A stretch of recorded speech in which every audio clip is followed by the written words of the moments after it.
बारिश में गरीब की झोपड़ी। बाहर तो बहुत तेज बारिश हो रही है। अब मैं मजदूरी कैसे करने जाऊंगा? बाबा, आप रुक जाइए। मौसम बहुत ज्यादा खराब है। मुझे तो समझ नहीं आ रहा। ये दिन पर दिन मौसम खराब होता जा रहा है। अगर ऐसे ही चलता रहा तो मजदूरी नहीं कर पाऊंगा और घर में खाने को एक दाना तक नहीं आ पाएगा। तभी बहुत तेज आंधी तूफान चलता है। अरे देखो, जरा देखो, कितनी तेज तूफान चल रहा है। अरे महेश बेटा, तू झोपड़ी के ऊपर तिरपाल तो लगा कर आया था ना? हाँ बाबा, लगा दी थी तिरपाल। और उसके ऊपर तूने ईंटें रखी थी या नहीं? बाबा, ईंट रखना तो मैं भूल गया। महेश के इतना कहते ही झोपड़ी के अंदर बारिश की वजह से पानी टपकना शुरू हो जाता है। हे भगवान महेश, तूने ये क्या किया? तुझे मैंने कहा था बारिश और तूफान तेज है, तुझे ईंटें रख देनी चाहिए थी। मुझे लग रहा है कि तिरपाल उड़ गई।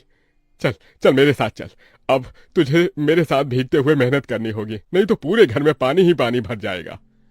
देवेश इतना बोल ही रहा था कि घर के अंदर वाकई छत से पानी टपकने लगा। हाँ पिताजी, आप सही कह रहे हो, चलो चलते हैं जल्दी से। दोनों बाप बेटा बारिश में बाहर निकलते हैं और झोपड़ी की छत पर तिरपाल को सही से लगाना शुरू कर देते हैं। अरे बेटा, ईंट को अच्छे से रखना, कहीं ईंट गिर न जाए। ठीक है पिताजी, सही सही रखूंगा। महेश इतना कहकर अच्छे से ईंट से तिरपाल को दबाने लगता है, जिससे छत ढक जाती है और झोपड़ी में पानी टपकना बंद हो जाता है। लेकिन इसी के चलते हुए बेचारे दोनों के दोनों बहुत बुरी तरह भीग जाते हैं। अरे चलो बेटा, बहुत ठंड हो रही है, बाहर घर में चलते हैं। चलो, बरसात में मौसम बिल्कुल ठंडा हो गया है। हाँ पिताजी, आपने बिल्कुल सही कहा, चलिए। जब दोनों बाप बेटा घर के अंदर आ जाते हैं तो मेघा उन्हें सूखा कपड़ा देती है और अपना शरीर पोंछने के लिए कहती है। आप लोग अपना शरीर पोंछ लो और सूखे कपड़े पहन लो, नहीं तो ठंड लग सकती है। मेघा के दिए हुए कपड़े दोनों पहन लेते हैं। तभी बीमार शकुंतला बिस्तर पर पड़ी हुई मेघा से कहती है। अरे बेटी, तूने खाने के लिए कुछ बनाया नहीं? माँ, मैं बारिश के रुकने का इंतजार कर रही हूँ। घर के अंदर खाना कैसे बनाऊंगी? सारे में धुआं ही धुआं हो जाएगा। मेरी दवाई का समय हो गया है और मुझे भूख भी लग रही है। ठीक है माँ, मैं कुछ करती हूँ। मेघा अपने सिर पर एक सफेद कट्टा रखकर बारिश से बचते हुए बाहर से कुछ ईंटें लाकर घर के अंदर ही छोटा सा चूल्हा बना लेती है और उसी पर खाना बनाना शुरू करती है। अरे बेटी, पूरे घर में धुआं ही धुआं हो गया है। पिताजी, खाना बनाना भी तो बहुत जरूरी था। मेघा जैसे तैसे करके जल्दी जल्दी खाना बना लेती है। वो खाने में नमक मिर्च वाले चावल ही बना पाती है। माँ, माँ उठो, ये लोग खाना खा लो। शकुंतला मेघा के हाथों से खाना खाती है। शकुंतला के पूरे शरीर को पैरालाइज हुआ था, जिसके कारण ना तो वो हिल सकती थी और ना ही वो उठ सकती थी। मेरी प्यारी बेटी, इतनी कम उम्र में तेरे ऊपर कितनी जिम्मेदारी आ गई। हम गरीबों का कुछ नहीं हो सकता है। इस गरीब झोपड़ी के अंदर हम कैसे कैसे दिन देखते हैं। कोई बात नहीं माँ, बच्चे समय के अनुसार बड़े होते हैं, लेकिन मैं समय से पहले बड़ी हो गई हूँ। आपको तो खुश होना चाहिए। मैं तो इस कदर लाचार हो गई हूँ कि तेरे सर पर हाथ रखकर तुझे आशीर्वाद भी नहीं दे सकती बेटा। शकुंतला की आंखों से आंसू निकल रहे थे। मेघा उसके आंसू पोंछकर अपनी मां को हौसला देती है, जिसके बाद वो अपने भाई और पिता के साथ बैठकर खाना खाती है। बारिश होती ही रहती है, लेकिन बारिश रुकने का नाम ही नहीं लेती। खाना खाकर वो सभी सो जाते हैं। आधी रात के समय जिस तरफ शकुंतला का बिस्तर होता है, वहां पर पानी टपकना शुरू हो जाता है। अरे ये क्या, पानी टपक रहा है। मेघा, मेघा, लगता है सो गई। अब मैं क्या करूं? ये पानी तो धीरे धीरे टपकता ही जा रहा है। शकुंतला रात भर अपने ऊपर टपकते हुए पानी को ऐसे ही झेलती रहती है, जिसकी वजह से सुबह तक उसके पूरे शरीर में बुखार फैल जाता है। अरे, अरे ये क्या माँ, आपको तो बहुत ही बुखार हो गया है। रात भर ये झोपड़ी की छत टपकती ही रही। मैंने तुम्हें उठाने की कोशिश की, लेकिन तुम्हारे तक आवाज नहीं गई। ये सुनकर मेघा को बहुत अफसोस होता है। वो सूखे कपड़ों पर अपनी मां को सहारा लगाकर लिटा देती है और उनके कपड़े भी बदल देती है। लेकिन तभी अचानक से गांव में बाढ़ आ जाती है। अरे अरे ये क्या हो, यहाँ तो पानी भर रहा है। अरे लगता है गांव में बाढ़ आ गई है। अरे हम लोग क्या करें? अरे बेटा महेश,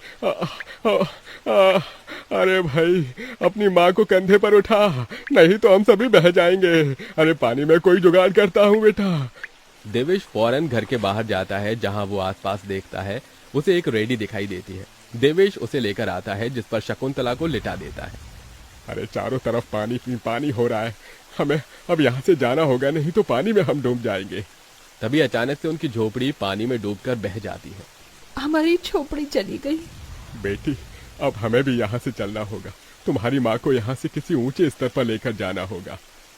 देवेश, महेश और मेघा तीनों शकुंतला को रेडी के साथ वहां से ऊंचाई पर लेकर जा रहे होते हैं, लेकिन पानी बहुत ज्यादा होने की वजह से रेडी का संतुलन खराब हो जाता है और वो पानी के साथ बहने लगती है।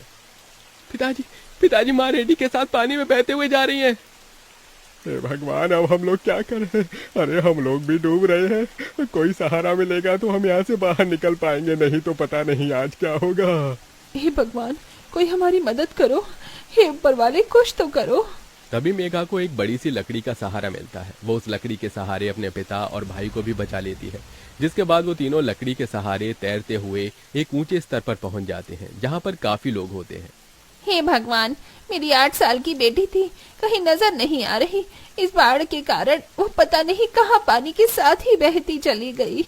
वहां सभी अपने परिवार को लेकर दुख में थे और यहाँ मेघा, देवेश, महेश तीनों शकुंतला के लिए फूट फूट कर रोने लगे थे।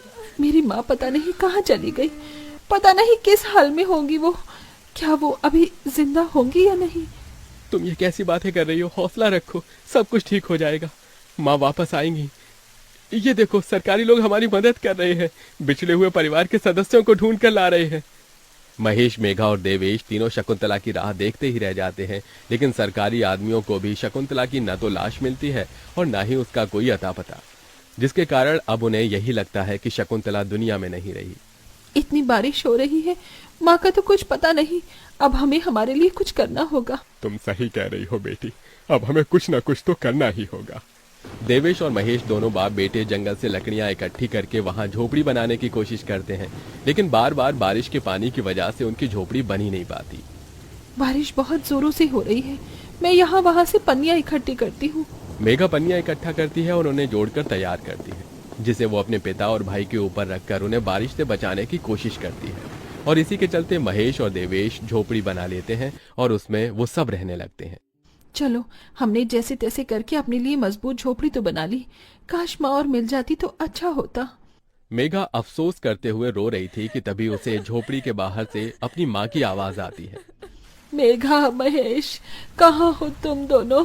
मेरे बच्चों, कहाँ हो तुम दोनों? मेघा, ये तो माँ की आवाज है। मेघा जैसे ही झोपड़ी के बाहर आती है, वो बारिश में भीगते हुए अपनी माँ को खुद अपने पैरों पर चलकर आते हुए देखती है। माँ, अब चल सकती हो, आप हिल सकती हो, अब खड़ी हो सकती हो। ये सब कैसे हुआ? ये तो एक चमत्कार है। बहते बहते पता नहीं मैं कहाँ पहुँच गई थी और बेहोश हो गई थी। जब होश आया तो हाथ पैर अपने आप काम करने लगे थे। फिर तुम्हें ढूंढते हुए यहाँ तक आ गई। ये भगवान का चमत्कार ही था। हमारी झोपड़ी भी टूट गई। भैया और पिताजी ने दोबारा झोपड़ी बनाई है और इस बार बहुत मजबूत झोपड़ी है। एक बूंद भी नहीं आ रहा अपनी झोपड़ी के अंदर। माँ, चलो हम सब एक साथ पहले की तरह रहेंगे। शकुंतला को सही सलामत देखकर महेश और देवेश दोनों बहुत खुश होते हैं। वो सभी एक दूसरे को गले से लगा लेते हैं। इस तरह बारिश में भी गरीब की झोपड़ी उनके काम आती है और वो उसी में अपना गुजारा करते हैं। बरसात खत्म होने के बाद महेश और देवेश दोनों मिलकर काम करते हैं और पैसे जोड़कर अपने लिए पक्का मकान बना लेते हैं, जिसके चलते अब शकुंतला भी अमीर घर की कोठियों में काम करके कुछ पैसे जोड़ती है और धीरे धीरे घर की परेशानियों को खत्म कर देती है। अब वो सभी एक साथ खुशी खुशी रहने लगते हैं।